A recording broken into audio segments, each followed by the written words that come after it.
কৃষ্ণনগরে মালা বদলে ফুল বদল, বিজেপিতে যোগদান করাতে বিয়ে। তৃণমূলের পঞ্চায়েত সদস্যকে বিয়ে বিজেপি পঞ্চায়েত প্রধানের, আর বিয়ের পর বিজেপিতে যোগ দিতে বাধ্য করার অভিযোগ উঠছে। আমাদের সঙ্গে রয়েছেন প্রতিনিধি সমীর। সমীর, পুরো ঘটনাটা ঠিক কি ঘটলো? দেখো অনিন্দিতা, কৃষ্ণনগর 1 নম্বর ব্লকের দুগাছি পঞ্চায়েত বিজেপি পরিচালিত। এখানকার পঞ্চায়েত প্রধান রন্টু সর্দার, তার বিরুদ্ধে অভিযোগ ওই পঞ্চায়েতের তৃণমূল পঞ্চায়েত সদস্য কাকলি মন্ডলকে তিনি ফুঁস দিয়ে নিয়ে গিয়ে বিয়ে করেছেন এবং বিজেপিতে যোগদান করতে বাধ্য করেছেন। এবং এরই প্রতিবাদে কিন্তু ওই মহিলা পঞ্চায়েত সদস্য স্বামী কোতোয়ালি থানায় লিখিত অভিযোগ দায়ের করেছেন, কিন্তু কোনো ব্যবস্থা পুলিশ গ্রহণ করেনি। সেই কারণে আজ সকাল থেকে কৃষ্ণনগরের জালালখালীতে রাস্তা অবরোধ করেন তৃণমূল কর্মী সমর্থক এবং ওই কাকলি মন্ডলের শ্বশুরবাড়ি পরিবারের লোকজন। দীর্ঘক্ষণ ধরে রাস্তা অবরোধ চলে, পরে কোতোয়ালি থানায় পুলিশ গিয়ে অবরোধ উঠিয়ে দেয়। তবে অভিযুক্ত পঞ্চায়েত প্রধানের বক্তব্য, তিনি কাউকে ফুসলিয়ে নিয়ে যাননি বা বিয়ে করেননি এবং ওই মহিলা স্বেচ্ছায় বিজেপিতে যোগদান করেছেন।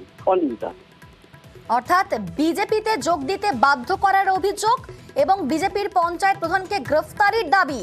জালালখালীতে সড়ক অবরোধ করে বিক্ষোভ দেখায় তৃণমূল।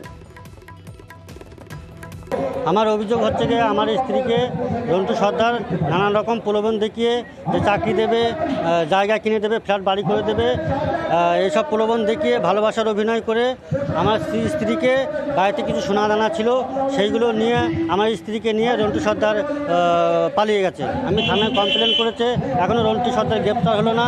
আমার স্ত্রী যদি টিএমসি যদি থাকে তাহলে ও ফেসে যাবে, ওকে চাপ দিয়ে ও বিজেপির দলে আমার বউকে নিয়ে গেছে।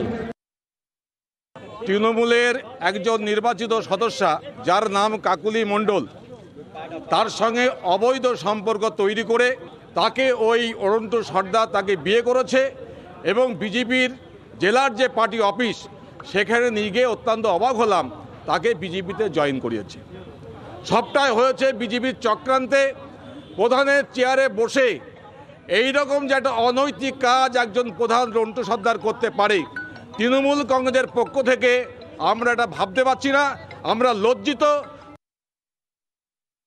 ওইগুলো সব পূর্ণ মিথ্যে, তার সাথে কোনো সম্পর্ক নেই, আমার কোনো রিলেশন নেই যে নিয়ে চলে গেছি, ওটা আমার ক্ষমতা না। ওনার ব্যক্তি হিসাবে কীভাবে কোথায় গিয়েছে না গিয়েছে সেটা আমি জানি না। হ্যাঁ, প্রশাসন যেটা বলছে কেস করেছে সেটা প্রশাসন দিক থেকে প্রশাসন বুঝবে। আমার দিক থেকে আমি বলছি কাকলি মণ্ডলের সাথে কোনো সম্পর্ক নেই। রাজনীতিতে তৃণমূল কিছু করতে পারছে না বলেই এটাকে আমাকে বদনাম ছড়াচ্ছে।